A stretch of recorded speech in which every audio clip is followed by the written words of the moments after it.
Ababi Ghetto TV abalungi tukomyewo nateera ku mpewo twabasubiza okugenda maaso n'okubatuusaako buli anaabavuddeyo mu ndeeyo n'oyo anaabagendayo atubulire ebintu bino abisanze atya era atubulire essuubi ery'okufuna fulaaga liri litya. Oli ku Ghetto TV amanya nze Buganda Ronald Mugenyi muzzukulu wa Nankere Bukerekere Ombalasirya Mamba naye nga amazinywa. Essaawa zino ndina omubaka Sseggona Medadi mu studio nga ye akatebe vaawo mpitewo akavuddeko agenda tunyumiza bibadde bitakamukiriza sawa zino ababuuzeeko nate. Honorable oli ku Ghetto TV. Balamusiza abasebo ne banyaba abatulaba mbebaza emirimu gye mukola okwebeezaawo n'okukuza ensi yaffe. Muna nnyo mu kiseera kino eky'okwenunula mwebale nnyo mwebalire ddala mbasaasira ebibatuukako ebitali byangu era tusaba ate tukole nnyo okulaba nga tubivuunuka. Honorable kulikayo munda. Ndavuddeyo. Okusunsulwa akatebe k'obadde otuddeko kibadde kitya? Well, abakulu bambuuzizza ebibuuzo ebinkwatako naye ebyo nabitandikira mu primary okuyiga okweyogerako n'okweyanjula ne mbeeyanjulira ne mbabulira ebinkwatako ne mbabulira obusobozi bwange bwe buli ne bagamba babiwulidde era nzikiriza nti babiwulidde era babitegedde. Naawe wazze weeteeseteese eby'ebibuuzo ebyo. Kituufu. Okusinziira ku bibuuzo bye bakubuuziza n'engeri gy'obizeeko ku 10 omukisa gw'okufuna fulaaga ya National Unity Platform olinako mmeka? Okusinga simanyi kwewa max naye ng'emikisa gy'okufuna bendera weegiri mingi nnyo. Nzikiriza nti nja kuba muwanguzi mu linnya lya Yesu. Kuba ebibuuzo mbizzeemu. Weewaawo. Siri mupya ku kintu kyenkola. Okiruddemu. Seetaaga coaching. Mmanyi ekyokubiri kiri ku mutima kiri mu musaayi kyenkolako si kyakuwaliriza nkitegeera ate kyakwetegekera nnyo kuba okiruddemu. Abalabi ba Ghetto TV ndina omubaka Medadi Sseggona Busiro East nga gyakomawo okulaba nga ate agenda mu maaso n'okubaweereza. Omukulu Sseggona olunaku olwaleero okujjukizamu kati azze mu vetting era akutegeezezza nti avuddeyo bulungi, buli kimu kitambudde bulungi, si bipya gyali, yazze yeeteeseteese era buli kimu akibawadde nga bwe basuubira. Abantu ba Busiro East katono nnyo ku luwombo olupya lw'olina lubasoosootolereko. Well, bimbadde nkola okusookerwako ddala ate n'ebirala tugenda biteeka mu manifesto y'ekibiina. Bw'obeera n'ekibiina tolangirira manifesto yo ya buntu. N'olwekyo ensonga enkulu zonna tugenda kuzisa mu manifesto y'ekibiina already ekolwako bajja kubimanya si bya Busiro East byokka naye bya Uganda yonna.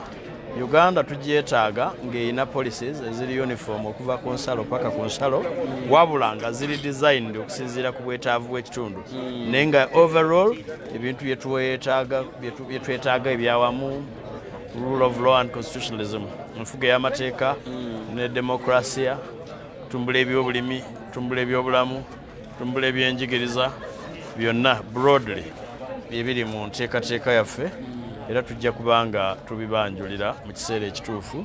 Mukama waffe president kubanga ye yamala dda okusunsulwa olw'okuba nti yajja unopposed ajja kubanga abanjulira manifesto. Saagala kutandika kusuna ku byama by'abakulu.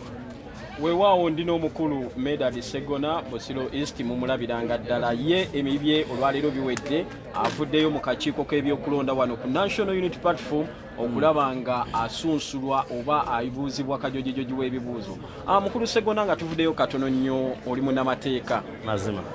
Olunaku olwajjo waliwo ka vidiyo akasaasaanye n'ebifaananyi ng'omukulu Kibalama eyali former president w'ekibiina kino akwatibwa ng'abayituludde amakaage era olunaku olwaleero abudde taliimu mu makaage kigambibwa nti ali mu mikono gya ebitongole by'okwerinda era waliwo ka vidiyo akatambula nti yaliba ayina ate ebigambo byayogera ebyeyawukanako ne byayogera mu kusooka ebyokukwasa ekibiina kino mu mateeka nga kino abasinga nno abatunuulizi ba social media bagamba nti ayinza okuba akikolera ku mudumu gw'emmundu nga mmwe gurupu oba wingi y'amateeka nteekateeka ki gye mulina? Tukimanyi nti nno bamaze ebbanga ng'abamu trailinga nga galakyuse bye yayogera ne bye yawandiika emabega naddala ng'omusango gujja olunaku lw'enkya era nga bamaze okumukozesa ekiwandiiko kiwakanya bye yakoledda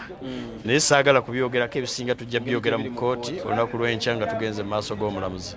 Kyetwagala kwe kugumya ab'ekibiina, twagala bagumya nti ffe nga bwe tugirumiza mannyo mu kkooti tugenda kubeerayo, tugenda kulwana, tugenda kukola buli ekisoboka. Tukimanyi nti omulimu gwe twajjamu si mwangu naye tujja kulwana. Weewaawo nsibulira ku bantu b'e Busiro. Njagala okubasiibula bannabusiro bannayuganda bannange nga mbasaba mugume munywere nga bwe mugirumye mannyo. Obuwanguzi tubulabako era twagala tubukwateko ate tubunyweze. Webale nnyo, webalire ddala.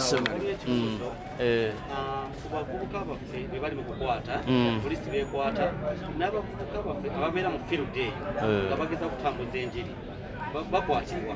Naye abavubuka okuteeseteese era mulina nteekateeka ki? Enteekateeka sigenda gikwanjulira mu butongole naye nga tukola buli ekisoboka. Ttiimu yaffe ey'amateeka etambula we twogerera tufayiringa empapula. Tugenda kukola buli ekisoboka okulaba nti bateebwa, tujja banunula. Naye temusuubira nti wali eddembe libasanga ku mukeeka. Nedda. Eddembe lya kulwanira tujja ddirwanira. Bwe banaabanga bawulira nti Uganda ng'entamu ennene tesobola tumala, tujja girinnya tugyase ffenna. Weewaawo oyo ye mukulu Sseggona bigambo bye abalabi ba Ghetto TV abakakasiza nsubira ekigambo kye kisembyeyo ayina obwongo okitegeera mangu ntamu nnene naye atirisi banaajabya netasobola kufumba binyeebwa. Oli ku Ghetto TV tukyagenda maaso n'okuleetera abantu ab'enjawulo. Vetting egenda maaso eyo okuviira ddala ku makya yadde nga twafunyemu okuteteekanyizibwa tiyagasa abadde wabweru nga abavubuka balaga obutali bumativu engeri poliisi gyekuttemu ebintu bino ebya sipapa ate ne batavaayo kumunenyaku wabula n'agenda maaso bakulangako effujjo nga baagala okumanya sipapa akolerani era lwaki abakulangako effujjo poliisi n'esirika busirisi. So eyo bwe twavuddeyo twakomyewo buto ne tukuleetera abo bonna ababadde bavetingibwa, abo bonna ababadde bavaayo n'abo abagendayo. Ekintu tekibadde kyangu, waliyo abavaayo ne bagamba ebyo byangu nnyo mbiyiseemu nazze mbyetegekere. Waliyo abagamba nti waliyo okusiimula entuuyo eyo munda, ebibuuzo bye babuuza si byangu. N'olw'ensonga eyo Ghetto TV twewaddeyo ogenda maaso n'okuweereza ensonga zonna nga bwe zigenda maaso. Njagala okutegeeza muganda wange ali ku Ghetto TV nti ensonga za Kibalama zigenda mu maaso naye nga bino yabyogerako dda mu kkooti, bamunoonya bamutiisatiisa baagala akyuse. So bino mubisuubire era tujja ekibiina ekya National Unity Platform kikugamba nti kijja kubivuunuka. Bantu bangi abakyali mu ndeeyo abagenda maaso okuvetingibwa ate n'emabega eyo waliyo bangi be bavetingibwa. So tulinze essaawa eri okuvaayo batugambe nti gundi ne gundi eyayiseemu mu Kampala, gundi ne gundi eyayiseemu e Kakiri, e Wakiso n'ebitundu ebirala, Koboko, Ajumani, Nebbi, Lango, Kapuchola, Jinja, Mbale, Busia, bitundu byonna byonna bonna bavetingibwa nga bayita mu mitendera egyateekebwawo akakiiko k'ebyokulonda aka National Unity Platform. Amanya nze Buganda Ronald Mugenyi akubeereddewo okuva ku makya ndi ttiimu nnene nnyo omuli muganda wange Jonathan Kasirye Ashraf Salongo Bwejiire ne kamera pasoni waffe. N'olw'ensonga eyo muneegatteku ate essaawa zino mbaleetere omukyalo ono tuteekemu kasavu kanyama tukeekemuko ne ku bakyala tulabe ensonga bw'etambula.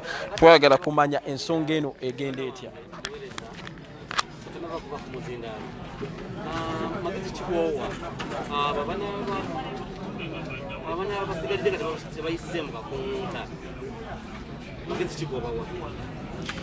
Waliwo muganda wange ali wano ambuuzizza magezi ki genyinza okuwa abo abaana babayiseemu, abaana babavuddeyo nga tebayise mu kakuŋŋunta.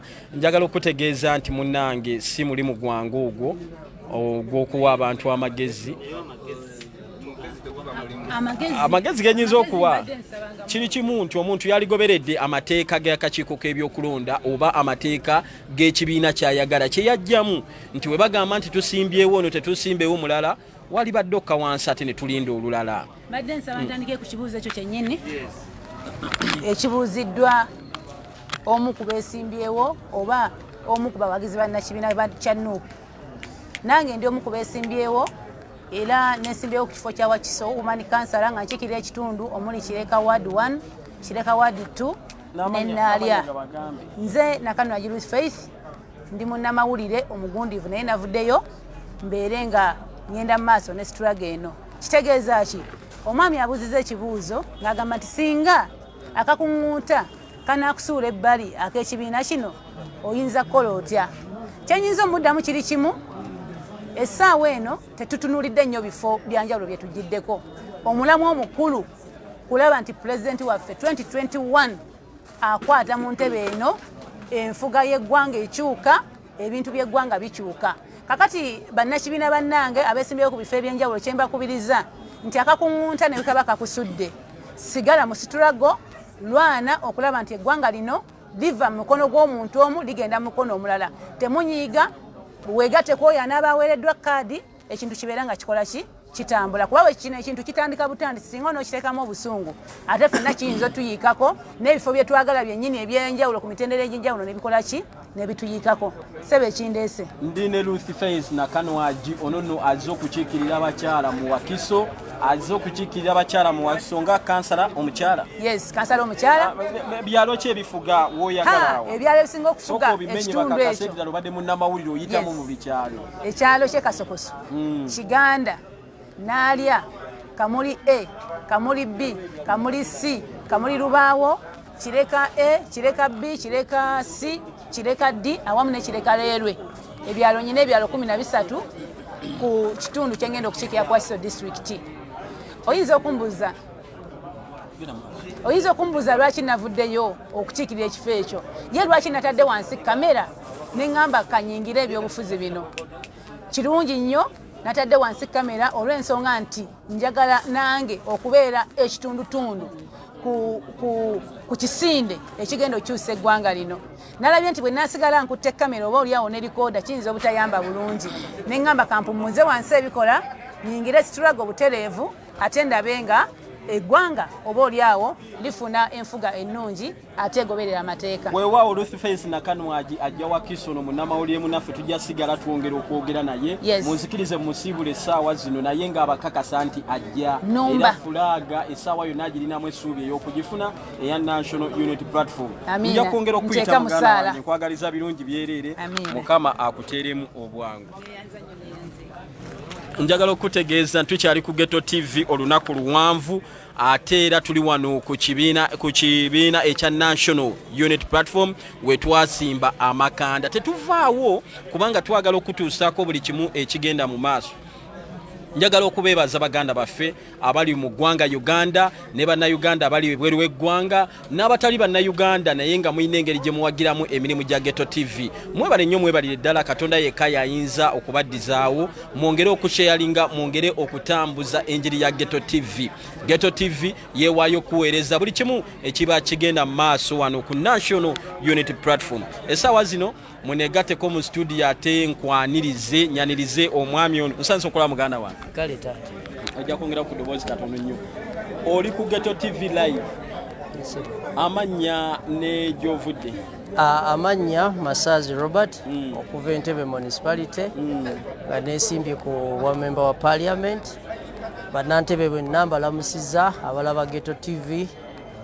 Erinnya Suubiri Mwampa kubasuubirya mmwe era mbeebaza. Amanya Masazi Robert Suubi eri mwalimu wabuwi ajja Entebbe Municipality okulaba nga ate yeesimbawo avuganye ku kifo ekyo abakiikirire mu lukiiko olukulu olw'eggwanga. Olunaku olwaleero azze okulaba nga aveetingibwa oba asunsulwamu. Ovuddeyo oba ogenda bugenzi? Tuteekeka genda bugenzi. Yeeteekateeka ogenda kajojijoji w'ebibuuzo ebinaamumwezibwa. Ebibuuzo bino bye bigenda okusinziirako oba ddala anaaweebwa fulaaga oba tagiweebwa. Anaakwatira ekibiina kya National Unity Platform fulaaga mu Entebbe Municipality oba taaweebwe fulaaga eyo. Nsuubiroze weeteeseteese ebibuuzo. Neeteeseteese. Empapula z'obuyigirize byonna ozze nabyo. Byonna tubiina. Nteekateeka ki gy'olina eri abantu b'Entebbe? Sooka bannantebbe sobola okwanjulira. Bannantebbe bantu bakozi nnyo era abasinga ebitundu nga 7 ku 10 bantu abeekozesa. Era bawangalira mu bitundu nga obutale bodaboda n'amaweeso ag'enjawulo mu kibuga kyaffe Entebbe. So bantu abo ate bali tebafiiriddwako ebbanga lino lyonna. So ze zimu ku nsonga nno ezindeeta okulaba nti bannantebe twongera tobasakira n'okwongera te obayamba okulaba nabo basigala mu kibuga Entebbe nga te bwe tugenda mu site.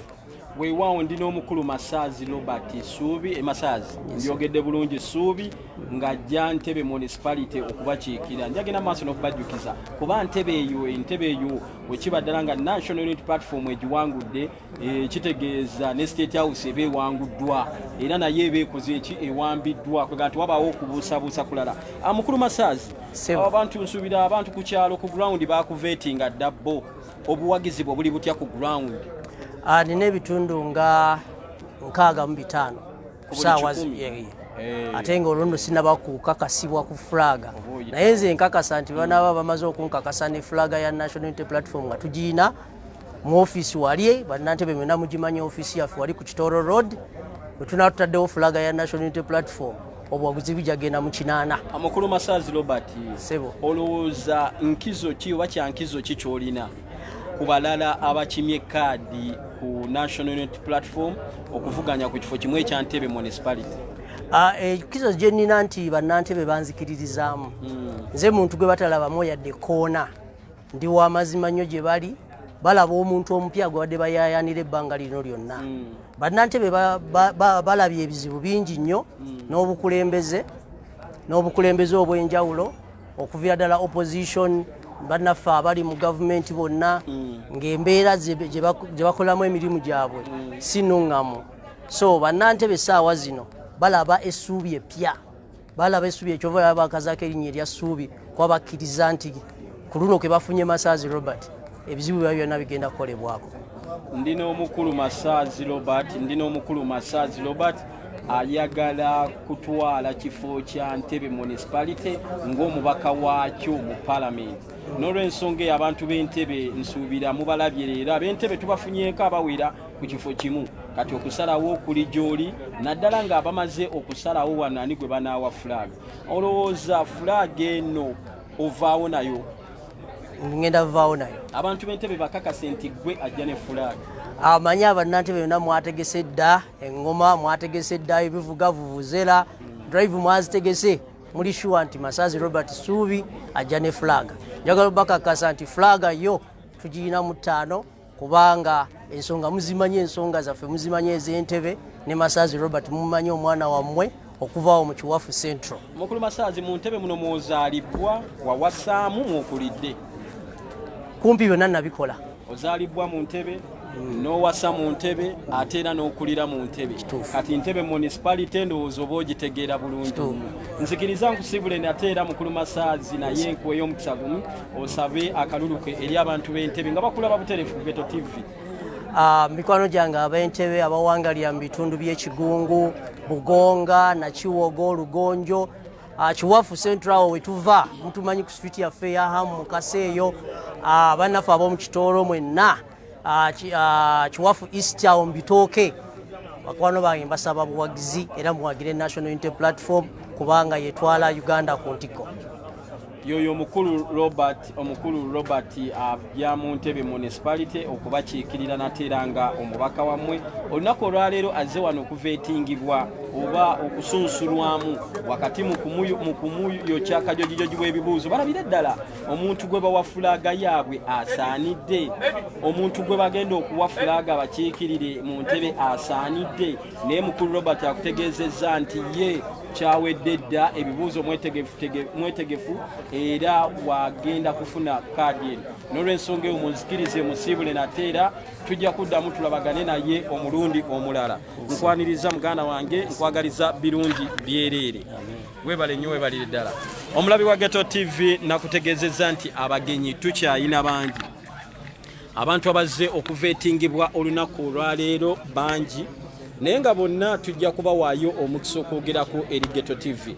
Yongera okusaasaanya enjiri ya Ghetto TV, sindika link mu gurupu ez'enjawulo, balayikinga ate bafollowinge olw'ensonga twe tugenda okutuusaako ekituufu ekyo kyonna ky'oyina okumanya. Amakanda twasalawo kugasimba wano ku kitebe ekya National Unity Platform okulaba nga tukuweereza embeera yonna yonna nga bwenaaba. Muwagizi waffe oba omugoberezi wa Ghetto TV yonna gy'oli totya. Ghetto TV weeri okuweereza akadde konna ewatali kwekubira yadde okuweereza ekitali kituufu. N'olw'ensonga eyo tukwagala nnyo, weebale nnyo, weebalire ddala. Njagala okutumirako bannaffe abatera okubeerako amannya mangi, Saala Kyagulanyi, Eri Masse, Al Jazeera ali mu ggwanga erya Kenya. Al Jazeera kikyakulaba simanyi buzibu we bwava naye nga nkutumirako nnyo, weebale nnyo, weebalire ddala kubaako.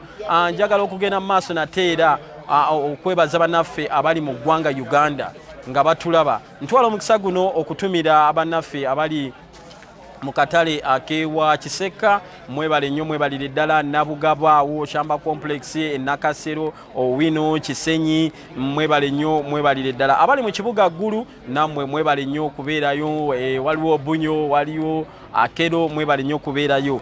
Tulina bannaffe abali mu kibuga Arua, abeeruweero, tubaagala nnyo. Masaka, tubaagala nnyo, mwebale kuwagala Ghetto TV na kugimanyisa ggwanga lyonna ntino gyeri. Ghetto TV egenda kubeekuweereza embeera zonna nga bwe ziri. Mu kaseera kano nzikiriza mpite muganda wange Salongo Sematimba Bwegiire nga bwe tunyumyamu ate nga n'abantu abalala bagenda mu maaso n'okubaveetinga tulabe nga bwe kigenda okubeera.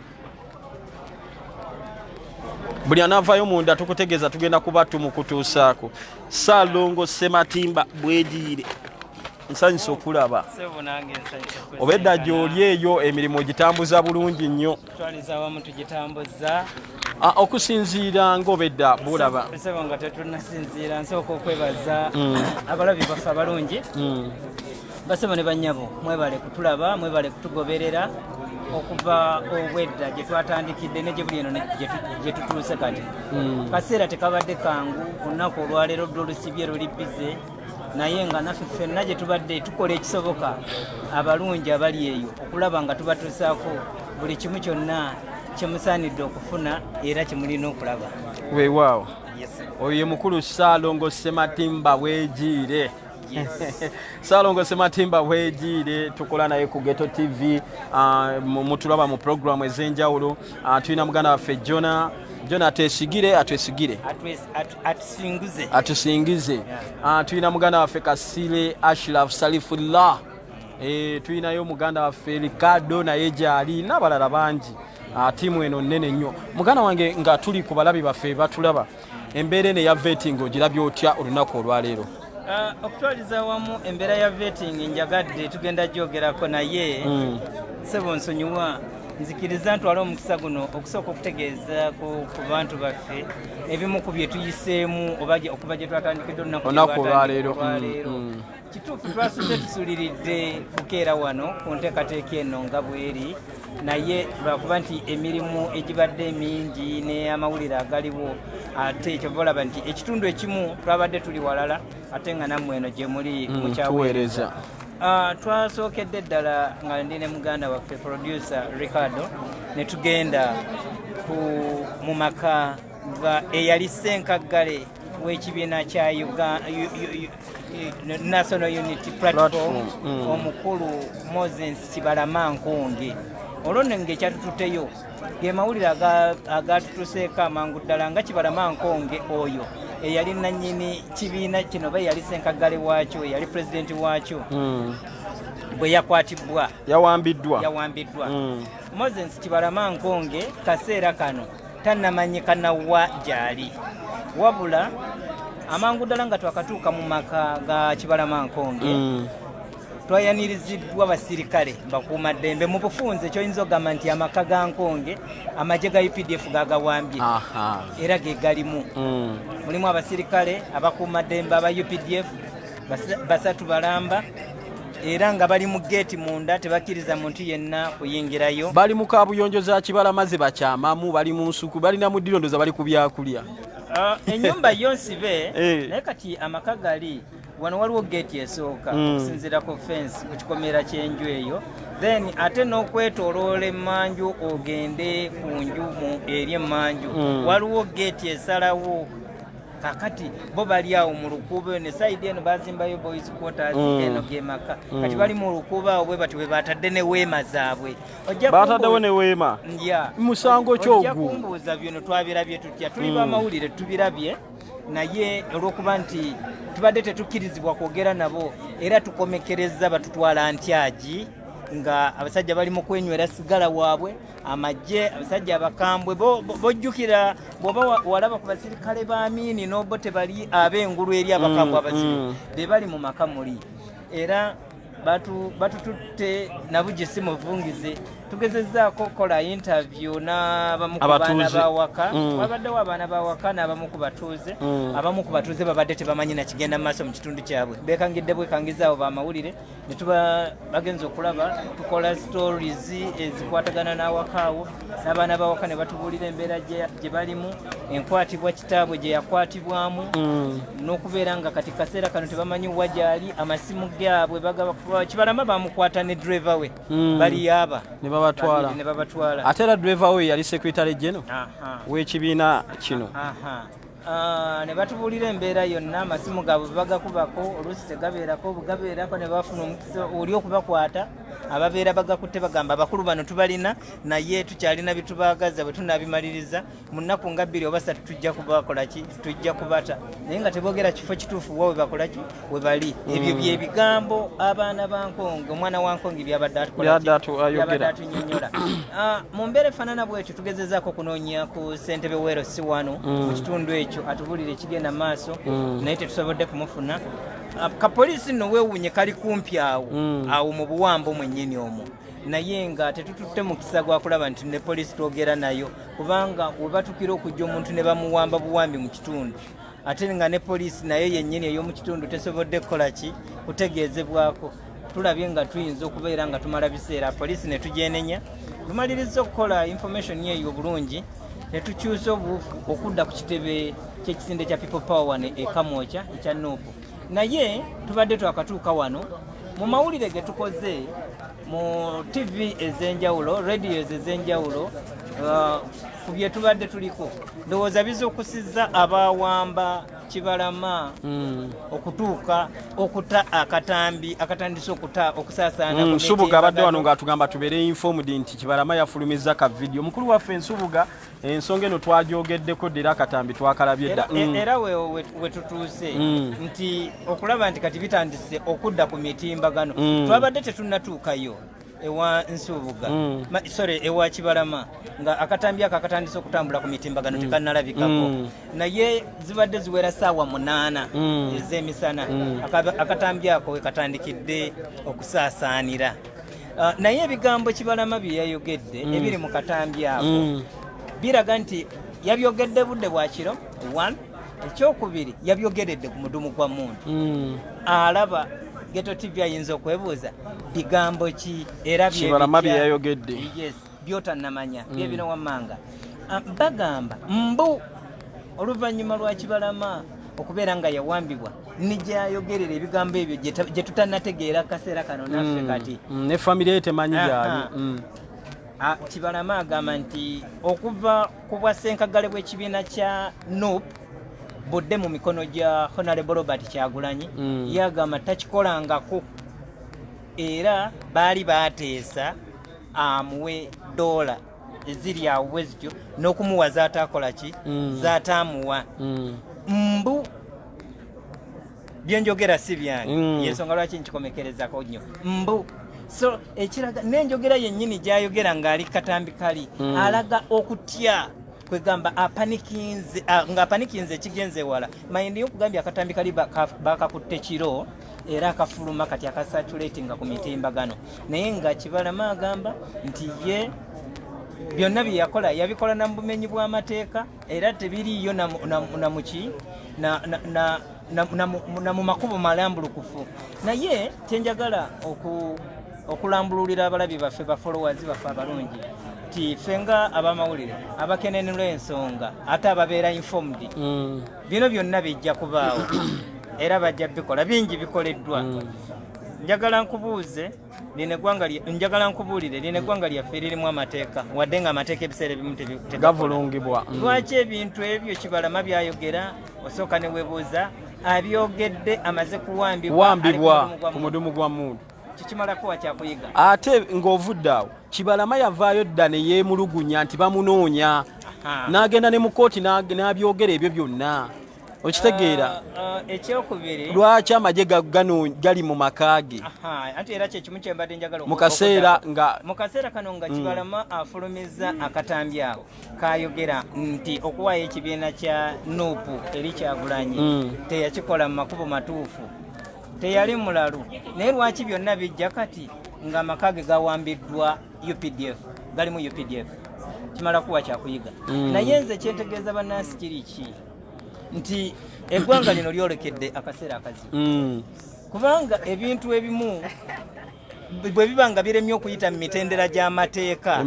bibanga bigenze ne wabeerawo n'okutiisatiisa twabiraba ku rigimu y'Obote n'Amini nze nabiwulira jjajange yabinyumiza ku rigimu y'Obote n'Amini gwe wabiraba nabiraba nze babinyumiza oluyimba lw'amayinja bizzeemu kati lulinga bye tukola ki bye tulaba naye tekijja kumalamu bantu maanyi kubanga akatambi ako okuva lwe kafulumye abasinze okutya ennyo ate be bano naddala abeesimbyewo ku mitendera egy'enjawulo bagamba kati ddala bwe bibanga bwe bityo bwe biri tubadde tumenyekera bwereere kuba kati bwe kinaakomekereza nga kifulumye bwe kityo nti omukulu ekibiina teyakitwala mu makubo matuufu baba bagenda kumudda mbuga babamudda embuga bagenda komekereza nga byonna biyiise olwo tuli kuki katono nnyo waliwo wano bamuyita Alima Nisha agambye yesuubi limuweddemu naye njagala okutegeeza mukulu Alima Nisha nti abantu bano bakugamba ekibiina kino okukiwandiisa n'okukyusa amannya gaakyo na buli kimu byakolebwa emyaka 2 emabega bakimanya nze kyemmanyi nga nze mukulu bw'egiri bakimanya nti Kibalama alitiisibwa Kibalama aliwambibwa Kibalama osanga alittibwa era bino byonna byonna nze nsuubira bye bakola bigenda kufiira awo olw'ensonga bano babeetooloola dda bagula ekibiina kino babeetooloola Kibalama ye kennyini waliwo vidiyo nga ayogera obukakafu nti nakiwaayo wakati mu lujjudde ne wabaawo ka vidiyo ng'ali mu kooti ng'ategeeza nga bw'atiisibwa ebitongole ebyokwerinda waliwo akatambi era Kibalama y'omu ng'ategeeza nti baamulumbako ewaka n'akola bagiyita badabada style n'ayita emmanju n'abula kati essaawa zino ekyo Kibalama ne weekijja tekigenda kujja bantu ku mulamwanzi bwe ndowooza naye nga era mu kutwaliza wamu embeera eyo enyize nnyo abantu emitima kwegamba ewawaziza nnyo emitima gy'abantu naye mu mbeera efaanana bwetyo ensonga ezo tetwagala twagadde bawaako katono ku kimu naye nga temuggwamu maanyi naye nga Geto TV nkukakasa nti mmalirivu era netefutefu okulaba nga amawulire agakwata ku nsonga ezo tujongera okuzirondoola era tujja kuba tubibawa tubibalaga tubibategeeza so eyo nga tuvuddeyo olunaku olwaleero lubadde bize nnyo olunaku lubadde bize nnyo katuveeyo keeyo baganda bange mwebale nnyo mwebale ddala kubaako ndabye ebikyembadde sirabanga omanyi kano akamyufu katwalenga akamyufu akasengejja akamyufu era kano kaba kamyufu kati ate kali bali ke baalimu kaali ka yero kana akamyufu k'ebimyufu aka National Unity Platform kakutta kati ndabye olwaleero nina ne bendabye wano besaalabako olwaleero ndabye emitima gy'abantu buli omu bwe gumwewanise ababadde beeyita ab'amaanyi abamu ku babadde ngeeyo nga beewanira ku bannaabwe ffe twafuna dda fulaaga bendera nze njirina bazze gabapondoose nga buli omanye enkoko ekubiddwa enkuba musonyi okwogera bwentyo ng'olaba buli omu mwetoowaze mukkakkamu kati kaseera kano afuuyirira kano agamba singa bendera nze njitwala naye ng'okutwaliza wamu gy'emirimu gigenda maaso eruuyi eno akakiiko k'ebyokulonda ak'ekibiina kya NUP ko kakyagenda maaso twategeezebwa mukulu Jeremiah Keyamwanje okwosa olunaku lwa jjo twogerako naye nti bagenda kukola butaweera okulaba ng'exercise eno ekomekerezebwa this week n'olw'omukaaga tebatera kukola naye olw'omukaaga lwa wiiki eno bagenda kubaawo era bajja kukola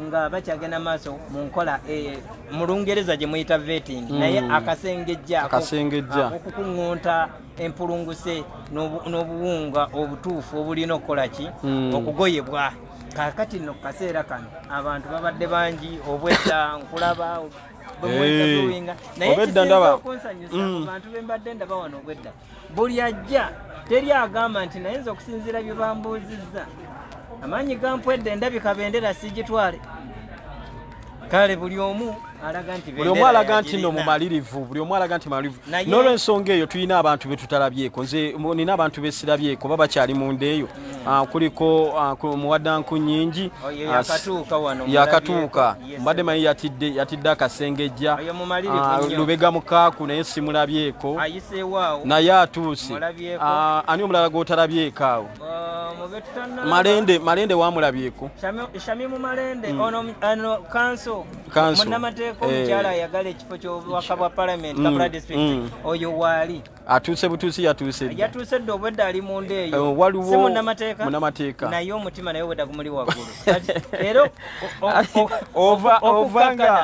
okukakana ogenda kubiraba muganda wange Saalongo ovanga mu process nga teriimu kugulirira mazima nabwenkanya kwe kukuyisa omutima guba gulina okutujja olw'ensonga waliwo meeya ow'Erubaga nabo sibalabyeko ababiri abo nabo abakyagala omukyala saako n'omwami nanti kati kyolina okumanya bali ku mutendera gw'aba MP olwaleero wano mu Buganda tebibadde bisatu meeya MP ne bakansala meeyas babadde balunaku lwajjo okusinga era jjo bagenze wadde nga twabadde tuli mu kooti ewakiso naye twasobodde okugoberera ebyabadde nga biri eno bameeya abali ku mitendera gy'abameeya bonna abasinga bo bakoleddwako olunaku lwajjo so kati olwaleero constituencies nyingi kubanga mukulu Jeremiah Kayamwanje yatugamba nti okusinziira ku statistics ze balina aba contestinga ku kifo ky'obwa MP nga baagala okwatira NUP bendera wano mu Buganda wokka sofa basoba mu 103 kyokka 103 ebyo bakulaga nti constituencies ezirimu ziyinza okubeera nga ziri wakati w'115 ne110 wano mu Buganda region yokka kati abantu be bakyaliko bakyali bangi bakitegeera kati balwana butaweera ndabyeko wano ku honorable Medad Lubega Segona abaddewo wano ne twogera naye ayagala mu malirivu akugambye nze bino twabimanyiira ate era munaye weewuunye mulimu ebitundu ebimu byendaba naye nga abantu abamu banabyabufuzi bamanyi ebyobufuzi bwe bimulinnya ku mutwe kubanga mwenge banze bwembeera nze siyinza agenda wa Segona ne mwesimbako oyo mba mutyamba nti ayo nange wembeera nze sisobola genda miti yana wazaaki ng'ogamba nti kati nange mvuganya kali mba nina ekikyamu ku mutwe n'olw'ensonga eyo abalabi baffe aba Ghetto TV mukkirize mbatumireko nga tetuneeyongerayo waliwo wano Semanda Yusuf webale nnyo Fiona Pauline naawe webale kubeerako eri Mase nkutumiddeko nnyo webale kubeerako Kurusha Goroba naawe nkutumiddeko nnyo Eric Styles ono muto wange nkulaba kwoli webale kubeerayo Eric Rio Style webale kubeerako Ssimbwa Joseph nawe webale kubeerako Adamba Roni nkulaba Viola Tumuhire webale kubeerako The Best Asha abana balina amanya mwebale kuwagala Ghetto TV bweti eri mu ggwanga lya tulino Uganda naye ngeweereza ebweru w'eggwanga amayengo manene nnyo gabuuka ne gafuluma eggwanga Uganda ate nga ne mu ggwanga Uganda mwegali Ghetto TV weeri era tegenda kuvaawo tugende mu maaso muganda wange mbadde nkugamba nti ebyobufuzi byo bigenze wala kati ate ebbugumu lyeyongedde sabbiiti ejja twategezebwa mukulu eyamwanje omwogezi w'akakiiko k'ebyokulonda kawana yatugamba nti okutandika ne Monday bage nominations zigenda kuba zitandika wano officially kati wiiki ejja wiiki ya kusanyuka eri abamu wiki ya kunyiga wiki ya bigambo eri abamu mulimu okuyomba mulimu okwevuma bingi naye kyetusaba muleme kubeera mu bikonde n'amasasi nga we byali mu bayero amasasi eruyi eno si kyekyangu ky'okugalaba kubanga bali abaakubanga amasasi era be balina emundu nankabirwa Gatrid tugamba twogere ku Kibalama kirabikoze eti tubadde twakivuddeko naye nga Kibalama byayogera tabyogera yekka kyenjagala okutegeeza tulowooza naye nga tetwagala bibeerako nnyo tujja kudda oluvannyuma nga tumaze okubyesengejja byonna nga tubitegedde webale nnyo webalire ddala ntugende mu maaso muganda wange mbadde nja kunnyonnyola wiiki ejja ya bigambo Yunus Lukwago nawe nkutumiddeko wiiki ejja ya kusanyuka wiiki ejja ya kunyiika. Omanyi lwaki nfunyeemu okutya ab'e Makindye bonna nze mbaddeko wano nga nkyaziza ab'e Makindye abasinga okuva mu Makindye zonna 3 Saabagabo waliwo endala East naki ne South bonna bakulaga nti be bagenda ofuna kaadi era buli gwobuuza agamba ku 1999 ndi shuwa njirina 99 kati n'obutonyeze 9 mbulina kwegamba ebigambo bigenda kuba bingi naye mulimu abamu abakkiriza nti wekinaaba kizze bwe kityo bajja kukkiriza bakke wansi bagoberere ate abo be banaaba bawadde fulaga kwegamba wiiki ejja Ghetto TV embeera ejja kuba egikutuusaako yonna nga bwenaaba ebyobufuzi bino nga bwe nkugambye oluusi guli gubanga muzimu bwe guli nnyo omuntu oba bwebanga emmandu ekutta omuntu ku mutwe esobola okwogera kyonna kyekola kyeyagala kati omuntu munnabyabufuzi eyatamira ebyobufuzi obulungi ne bw'aba akimanyi talina kalulu asobola okugamba nti awo twawambawo oyo aba munnabyabufuzi mutuufu abyabufuzi omutuufu kyogala taba n'amazima mwani yakugamba nti abannabyabufuzi baba n'amazima era tobeerangaawo okuleka oluusi abakulembeze bayinza okubaamu n'amazima naye bannabyabufuzi kizibu. Oli ku Ghetto TV amanya nze Buganda Ronald Mugenyi ne muganda wange Salongo Sematimba bwejire erinnya eddala tumanyiko Sematimba Ezekeri erinnya eddala tolyogera bwejire kyekyalo kyovaako olyagala kale katugomye ku Salongo Sematimba gwendi naye nakutegeeza nti timu oyagala osobola n'okugattako bye bampa nga tutereeza ensonga z'abaana Elia Salongo tuleme genda yeyo banalongo be bayinodira nakutegezeza nti timu nene andi ne Jona naye wali tusibye tukola naye muganda wange Kasirye Ashraf Salifullah erinyo lyogera n'olulimi luzitowa saako ne kamera personi waffe muganda waffe Kado naye gyali eyo akuweereza njagala okutumira ku kansemire mitana wa Bobby webale nnyo webalire ddala ogambye we are stronger than before tebatutiisatiisa njagala kutumira ku Nantongo Aisha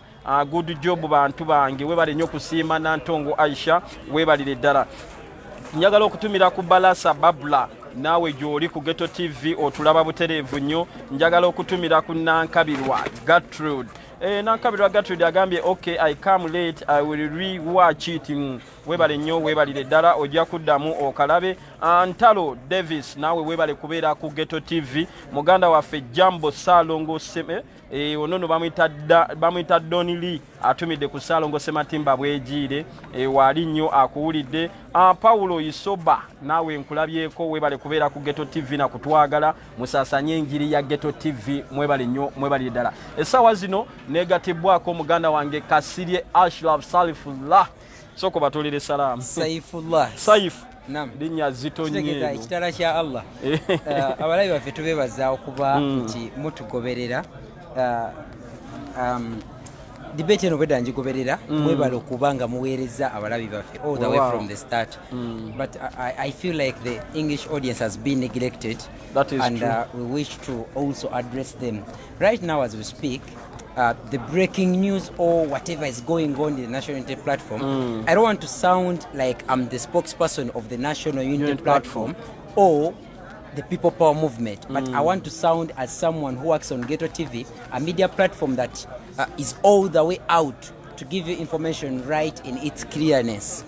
So it's clear crystal right now that a video is being shared all over social media where the former president, for now we call him former because the person we know as the president of the National Platform is Robert Kyagulanyi Ssentamu aka Bobby Wine. So the former president of the National Unity Platform, John Bosco Kibalama, is trying to say in that video that the way leadership was changed in this party was not in the rightful manner, was not legal.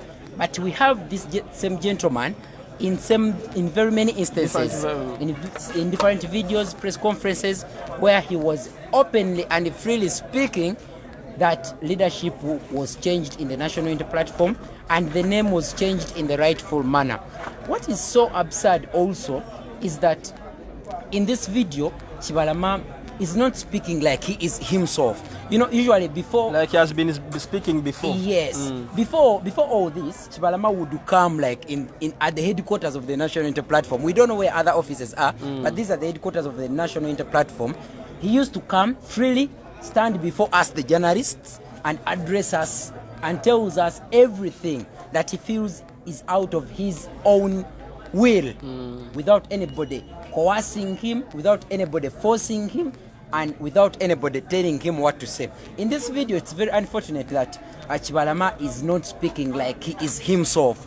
We don't want to judge him, we don't want to judge where the information is coming from, but so far right now, Robert Kyagulanyi Ssentamu told his supporters at the beginning of all this that this is going to be a very long journey. The struggle they are in as politicians, as people who want to liberate this country from what they call the Museveni establishment, the Museveni dictatorship. Kyagulanyi said that he is here with his colleagues and maybe others who are joining on and going off on a long journey that will have high ends and low ends. And in such instances, recently we had a low end as Ghetto TV when our page of Facebook was hacked into and we tried to wake up, and right now we might say we are back to the high end and we are trying to move on. NUP or People Power is also right now facing that moment where everyone is questioning its future. Where is it going, and where is this struggle led and fronted by Robert Kyagulanyi Ssentamu is headed? However, I've just been talking to some of the leaders in the People Power movement, and they were telling me God is always on the side of the people who are saying the truth, of the people who are not doing evil but good. And like Martin Luther King said, that always truth will triumph over evil. And what I know, People Power and the National Unity Platform, they knew this before, and I know they are ready of it. That's what I'm sure of it. Yes, so some of the leaders I've been talking to in the National Unity Platform were telling me that we should tell you, our viewers, our followers on Ghetto TV, that they have been ready of all this. And of course, they are trying to find all ways of jumping out of all this mess, because this mess is being fabricated or concocted by a number of people, both within the government and within the business sector. Those who wish to make money, like Namboze explained to them last time, that there are people who are in this to make deals and just get money. I'm not sure Kyagulanyi and his people, the leaders of the National Unity Platform or the People Power movement, then would come up and say that we have $5 million to buy a political party. These are young people who are poor, and they're just Ugandans who are trying to change leadership in this country. You can't just say that they have $5 million to pay someone for them to assume their political party. And I remember a video of Mr. Kibalama saying that he didn't sell. Yes, we have they a never video. We have agreed this video. about the money. Yes. He was not selling the party because the party is not for sale. Thank you. I have that we video. have this video at Ghetto TV. We shall be playing you all this in a recap of our forthcoming programs. But one thing you must note is that a political party has never been for sale. And a political party like this one, or movement, the NRM or FDC, can't really be for sale, and Kibalama knows that. And I'm very sure the leaders of the National Unity Platform, the spokesperson, the current spokesperson whom we know, that is Joel Senyonyi, will come out to the position of the party and they tell you what is really going on behind the scenes. However, Mr. Kibalama's allegations and claims are also questionable. Like I've told you, his home has been guarded by the UPDF and military police for a number of days, leading up to last night's event, where they supposedly forced him or coerced him or seduced him, whatever word you might use, to record this statement. This statement is questionable because it's not presenting any evidence that he entered an agreement with anyone within the National Unity Platform or within the People Power movement for him to hand over the leadership of the National Unity Platform. However, lastly, I would like to wind up my message to you, the viewers of Ghetto TV, especially those in the upper areas like Northern Uganda, Eastern Uganda, Western Uganda, people that might not understand the debates as we try to debate in Uganda, for the people in the central ghettos. This is the message from the leaders of the National Unity Platform. They are saying, be calm and wait for the communication from the right official communication, because as per now, Joel Senyonyi remains the spokesperson of the National Unity Platform. True. Robert Kyagulanyi Ssentamu, aka president. Bobby Wine, remains the current president of the National Unity Platform. And all the other leaders that were elected during the delegates conference that took place. Kibalama acknowledges that this delegates conference in fact took place. It took place. But however, this time he is reducing the number of people who attended this delegates conference, and he's saying some of the members didn't appreciate how we conducted this process. And now, although the case is still in court, we have decided to change our mind. Really? Why don't you allow the due process of the court to take its course so that you are proven guilty, instead of you coming out to prove yourself guilty if you're not really under duress or under coercion? So we are asking. What we have to say that anyone behind this, whether state or anyone else, they are doing this thing in a kiddish way. They are not expert. They should go and reverse their thinking capacity. I think that is it. Yes, that's Ronnie's way of winding this up. But one thing I would like to say, that whatever way they are doing it, even if it's childish, kiddish, or in any other way, we would like to say that we don't mind what they are doing behind the scenes. What we're here to tell you is that the leadership of the National Unity Platform is going to give you the right information. The leadership of the National Unity Platform is going to give you the right information and the right updates on what is going on in the National Unity Platform. We would like to tell you that don't panic, you our viewers.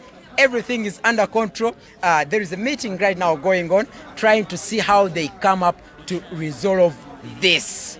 Yes, we thank you. I am Ashraf Kasirye Saifullah, one of the presenters of Ghetto TV, and right now we are planning to host one of our own, our friend as Ghetto TV. Our friend as Ghetto TV, that is the lawyer the lawyer of National Unity Platform, one of them, and she has been on ground all the time, but she's also the contesting member of parliament for Kampala woman, for the seat of Kampala woman MP. I'm sorry for that slack. So I think she's going to be joining us. That is Shamim Malende. And what we want to also emphasize is that usually these young men, like they call them, that they are young men who are just joining politics, Kyagulanyi and his team, that they don't have, some people claim or allege that they don't have enough experience to run this thing like we say in the ghetto. However, I want to warn you, these are people that I've shared ideas with. I know they are ready for what they are up to, and for them, they are very confident that nothing is going to be brought against them that they won't be able to encounter, and also have more knowledge about what is going on within the state and within the opposition and within the business community that is thinking like everything must be sold and bought, and really to try and break people's hearts. No person's heart is going to be broken. We just assure you at Ghetto TV that as we wind up for now, we are saying, please stay firm and wait for the official communication from those people, like I've said, Joel Senyonyi, Robert Kyagulanyi Ssentamu, David Lewis Lubongoya, and very many other leaders of the National Unity Platform. They will be coming in to assure you of what is the next move and what is still standing, what is at stake. You'll be knowing everything right away. Back to my brother Ronnie Mugenyi. Neyanzanyo neyanzege Kasirye Ashraf abadde akutwalako mu luzungu, nsuubira muluwulidde bulungi nnyo. Muganda wange Wellington Kato, abakulu kwe bali baba balaba bulungi nnyo biki ebigenda mu maaso. N'olw'ensonga eyo Ashraf mbadde njagala tubeere wano tumukube oluzungu, tumukube n'oluganda, tubeerewo basatu, atuule wakati. Leeta akatebe atuule wakati atuwulire, ajja kutuwulira.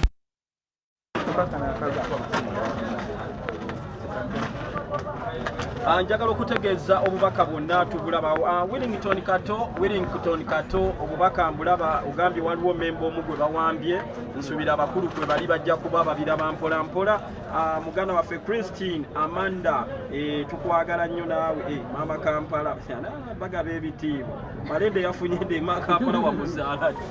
Kampala nga aluddewo n'olwensonga eyo abalabi baffe aba Ghetto TV mutwegatteko nateera twogereko ne Shamimu Malende onono ng'ajja kuvuganya ku kifo ky'omubaka omukyala oba omubaka wa Kampala omubaka omukyala owa Kampala Woman MP for Kampala District weewaawo omubaka omukyala owa Kampala District olwo munnamateeka abazze nga mulaba mu vidiyo bwe oba ebigambo bye muzze mu mulaba bulungi nnyo mukyala mutono mu sayizi naye omutwe bonze kyemmanyi nga nze obwongo bwo bwogi nnyo nnyo n'olwensonga eyo naffe katumukwate mavumbavumba oluzungu n'oluganda ajja tuwulira mavumbavumba eri akirafuwa mukuba oluzungu naye bwe mukuba oluganda ajja kutegeera nti bannamawulire ne bannamateeka kuliko omuzito ku bo n'olwensonga eyo Shamimu musanyusa okulaba nsanyuse nange okubeerako era abatuwuliriza n'abatulaba mwenna abatufolowinga mwe bali kubeerako mbalabusaako Shamimu Malende omubaka omukyalo wa Kampala District addako tiketi ya NUP akabonero kaffe manvuuli ambuleera ng'ate Kyagulanyi agenda owa pulezidenti 2021 ogenda kutangazaawo abantu batandise okukankana simanyi akabonero kandikyuka simanyi kikyegera kutangazaawo awo ko Shamimu teyerabira eyeyanjuddemu omubaka omukyala addawo walukyatayogedde abasinga kye basinga omulabiramu onuufu yes era munnamateeka w'ekisinde kya People Power awolereza abantu abakwatiddwa olwogezaako okulaga enjawukana mu bukulembeze bwabwe okulaga oluyi lwawagira olw'okwagala enkyukakyuka ate ng'era mu kisinde kino ekya People Power oba National Unity Platform okolanga deputy head of legal oba amyuka akulira ensonga z'amateeka mu kisinde kino era nzijiddeyo ddala kweddera kufeera ezisukka mu 3 abamu abantu baffe bavuddeyo abalala bakyaliyo n'olwaleero kati bwe twogerera ku kitebe wano wetuli waliwo bangi be bava okukwata wano ebimanyi embeera yakubayoola buyoosi yakuteekawo mbeera yakangazibwa era naabo bennyini benfuluma kati ssaawa weewaawo Shamimu tweyanze ebyo ogenze n'ogamba awolereza tonunula olereza bwolereza tojjaayo anti bwawolereza ekitako kununula waliwo owolereza ne biganda naye nga abajjayo n'olwensonga eyo tweyanziza nnyo okulabako nateera obedda bakutubuuza wano nga tebannakulabako ku bantu be bali mu kukolako eyo ku katebe kanaayo kyani ovuddeyo anti kati ekisookera ddala nti kino ekifo kyange kyendi mubabi kino ekifo kya Woman MP mu People Power mu National Unity Platform kiri unopposed abantu bakwesiga kino bannesiga nga bwe beesiga pulezidenti waabwe nga bwe beesiga bagamba ekyo Shamimu ne bagamba ekyo kyoyo maama Kampala era akyogedde nga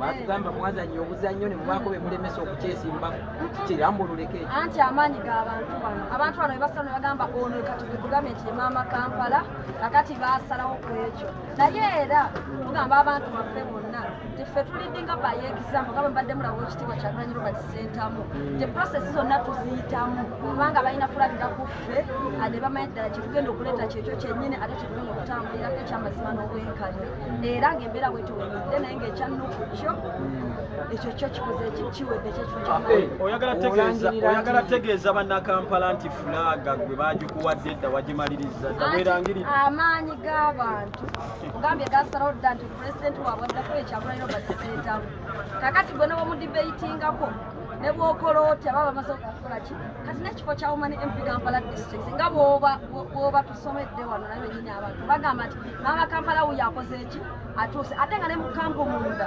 embeera yaggwadde nti ekyo kiri unopposed wabula kyetulindiridde kati just kye bayita formalization nti omukulembeze waffe agenda okuformalize mugamba nti kati gaaga n'amannya ekyokka kyetukoze kyetulindire naye abo bannakampala ne bannayuganda balonda dda bakandidates babeera babamanyi era n'omubaka Kyagulanyi Ssentamu ekyo kyennyini kyasinziirako muganange mumbuliza ekibuuzo mu luganda mmale mukubeyo ekyanya muzungu Shamimu nina ekibuuzo kyenkubuuzizza n'okibuuka wagenzeeko mu kaluumu ke bavetingiramu oba tonnaba nkizeemu nti ng'abakulembeze tukolera ku ekizambu era akaluumu eko nvuddeyo nange awo wennyini bibadde bitya ensonga za buvunaanyizibwa nnyo ensonga za kulumirirwa kukulembeza munnakampala era munnayuganda nti aze wenna olina okuba ng'oteeka ku mwanjo okuweereza abantu baffe bano aba bulijjo ne values z'obukulembeze so ensonga eyo nkulu nnyo gye tuli era kyekintu ekikulu kye tutunuulidde era ebyo bye mbadde ngezaako nange okuttaanya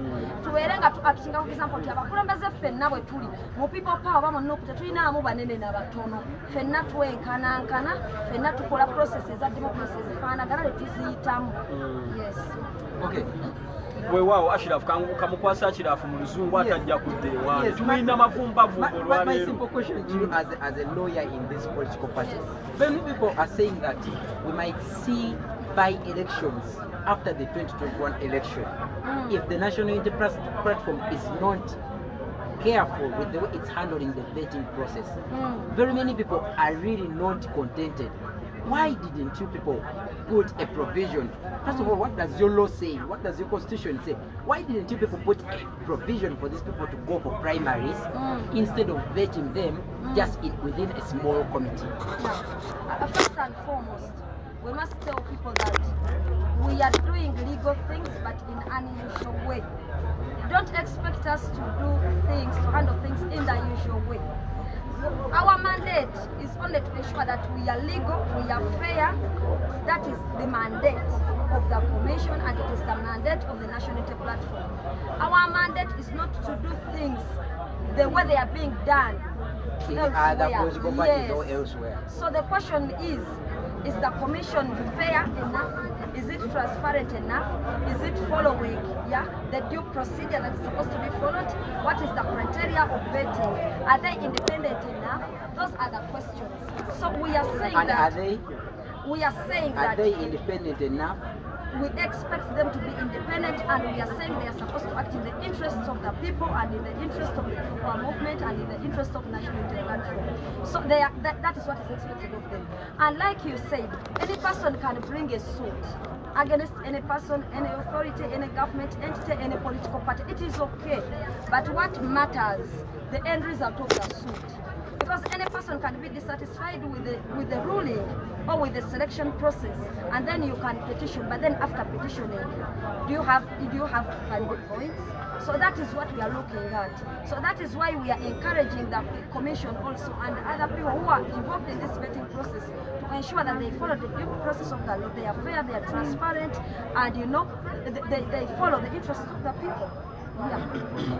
Weewaawo katuddeko ate mu lulimi Oluganda katono nnyo waliwo ekibuuzo ekizze wano waliwo omukulu wano agambye nti mu ggwanga eri Amerika omuntu yenna okuweebwa ekitiibwa n'okumwesiga okumuwa obukulembeze alina okuba nga muzadde ate nga mufumbo. Shami muli mufumbo?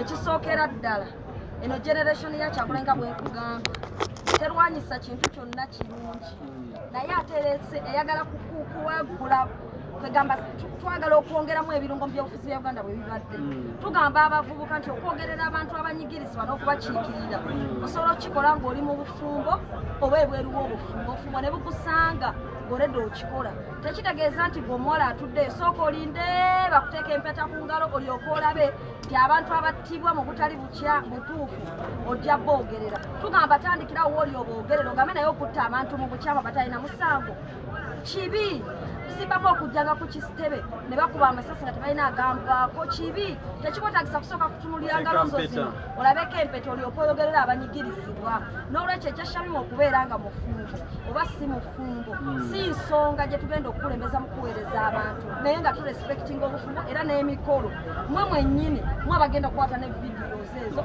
ng'emikolo gituuse. My next question to you, Shamim, is we are headed for a tough and very, very competitive election, especially on levels of MP and the president. Very many people are optimistic. President Museveni and his NRM party are going to rig this election. They might. Very many people think so. I don't think so. I think that it will be free and fair, like they are promising us. But very many people think it's going to be a rigged election. This is my question to you. Should that election be rigged at the position of the president, will you stand by your party president in claiming your victory, or you will go and take an oath and become an MP? This is on record. Yeah, what should be put on record is that I'm going to be a member of parliament in Kyagulanyi's government. not a member of parliament in Museveni's government. That is what should be put on record. Because I'm standing, or I'm contesting on this position of woman MP Kampala district, but I'm looking at the bigger picture. I'm looking at serving in a new government that is going to build a new Uganda, you know. We're going to build Uganda all over again from scratch. So putting, you know, if you want to build Uganda from scratch to where you want it to be, you have to do it in the Kyagulanyi generation, because this is the manifesto that we are talking about. This is the manifesto that we are going to implement. We're not going to implement the Museveni manifesto. And we all know that even if you have a very good manifesto, serving in President Museveni's government, it is quite very difficult for you, because you basically have to be turned into serving him and serving the regime that is in power. So I'm saying that I'm going to serve in Kyagulanyi's government, and I'm going to stand by Kyagulanyi and the National Unity Platform and the decisions that will be taken by NUP as regards the 2021 generation. Aftermath of the election. Yes. So it's not about sitting in parliament and saying Shalema has won, but then these people, they are rigging elections and all that. But we also want to assure Ugandans that we have already finalized most of the steps that are going to ensure that Kyagulanyi is in State House in 2021. Only that we do not want to disclose it on camera. So we want Ugandans to go and cast their vote. They exercise their rights. And then for us and the other covert teams, they are doing their best to ensure that Kyagulanyi sits in State House in 2021. So Ugandans should be very confident of that too. Back to my brother. Namwanje Ruth Kintu akugambye wano all the best. Shamim Malende, we are with you. Thank you. Oyo Namwanje Ruth. Shamim, ekibuuzo kyange kyenkusindikira essaawa zino. Oyina bogenda okuvuganya nabo era obamanyi bulungi. Olowooza kyankizo ki ky'olina okubakira? Oba Oluganda nkozeseza lunene nnyo. Olutegedde. Ekyenkizo ekisooka kye nnina nti nze nakitegeera nti participatinga mu kwesimba ku mubaka omukyala okufuuka omubaka omukyala wa Kampala district, nzize ku participatinga mu kukyusa obukulembeze obuliko, ndeeta obukulembeze obujja bannayuganda bonna bwe balindiridde bannange kye batalina. Ekyokubiri nti nze ndi munnamateeka apracticing amateeka era aganfuula power lawyer okubeera nga tuwolereza abantu abatalina mwasirizi, era amateeka ago gakolebwa mu parliament. Naye tufunye obuzibu enebweru nti batuleetera ebiteekateeka eyo n'omwana naaba nga ayambadde wampasi kakofiira kano naye balinamu ekisanga ekigamba mbu inciting violence ne bakiteekako omwana naye nga kyava mu parliament. Olwokuba nti ndi munnamateeka mmanyi bulungi practical experience ey'okuinterpreting amateeka ago mu kooti, kijja kunnyamba okozesa amagezi ago ag'amateeka okulaba nga mpushinga amateeka eri eno bigabeere nga gakyusibwa n'okuleeta motions ezeetagisa okubeera nga gabamended n'agataliwo okubeera nga gateekebwawo n'okubeera nga tureducinga bureaucracy eri mu bantu okwaccessinga justice nga nkozesa obumanyirivu bwe nina mu mateeka. Seetaaga kusooka kuddayo kusoma amateeka nga mufuuse omubaka wa parliament ate ndyoka enzireyo nga vvuunule. So already ndi munnamateeka. Ekyokusatu ekinfuula obwenkizo nti already mbadde empeereza nga munnamateeka, ngenda kugaziya buweereza nyongereko eddoboozi ery'obukulembeze ku kyamateeka tubeere nga tuwolereza abantu bonna abanyigirizibwa ku levels zonna okuviira ddala wansi ku mutembeeyo owa transport owa taxi omusuubuzi n'abali mu byobufuzi. Katono nnyo alima agambye mashallah, may Allah pove you akwagaliza birungi. Waliwo Frederick Kanakulya agambye nkwagaliza buwanguzi Shamimu Malende, Deo akampulire naye agambye I like that Khalid Bambi Kashamimu Cafe. Waliwo ono bamuyita Apaga Godfrey Duku agambye Shamimu Kampala is yours. Abo bamukuba wagizi babali ku mukutu. My next question to the lawyer and the last one, of course. You are headed for a tough race. Why? The NRM has someone who has ever stood for this very position, and that is Hajat Farida. The FDC, I think we haven't seen, also has a candidate, and that is Dr. Stella Nyanzi. ANT has a candidate, Aisha Nawasirye. There's another candidate, a strong one. NRM will say it. Then ANT. All these candidates. How prepared are you to take on these experienced candidates to convince voters in Kampala that you are the best, or you might end up giving away the position. By the way, even this other woman, oh, she's out, the incumbent. Yes, she's out. These other people who have stood for this position before and seem to be having experience over you. How prepared are you to take them on? First of all, it's not about having experience or having participated in an election and failed. Actually, failure is a bad sign that people have already rejected you, but you're coming back and trying your luck. So these are rejects. So that's already not a plus. Then we are also, it's not also about convincing people that I'm the best. The people choose you because they see that you're relevant to them, you're relevant to the community, and you're speaking their mind and you're speaking their thoughts, and you're going to represent them. So it goes back to the people, and the people have already decided. The people have already decided Chagulanyi Ssentamu President Shamim one MP Kampala District. We are voting National Unity Platform this time, we are voting the umbrella. And of all those candidates, it is Shamim with the umbrella. So it does not matter what, they understand where the values are. They understand where a new Uganda is going to be built, and that is in the National Unity Platform, and that is the umbrella. And maybe lastly, I think my brother will also ask you this same question in Uganda. Where is NUP headed? We're hearing, we have seen a video, I think you've seen it too, where the former president of the National Unity Platform, Kibalama, is coming out to say some things that we've seen in that video. Should we say the current leadership of National Unity Platform is no longer the leadership of that party? Now, you know, we are looking at it like it's diversionary. That's why we don't want to give it a lot of attention and a lot of time. It's a bit diversionary. You know, we are approaching election time. So, and they think that the heat is too much from the National Unity Platform. So the state agencies will try to come up with all kinds of tricks just to divert the voters. So we are telling the voters that stay focused. Vote Chagulanyi Ssentamu for president, vote Shamim for one MP Kampala District under the National Unity Platform, and vote the umbrella. Go and cast your vote, please. For a better Uganda. Ekisembayo kibuuzo kivudde wano okusaba kuvudde wano wamasaba Faustin akugambye Shamim asoseza breaking news, vote Shamim Malende for women MP, better service in Kampala under Kyagulanyi's government. Bwamazina akugamba sabira Kyagulanyi akalulu mu lulimi lweka.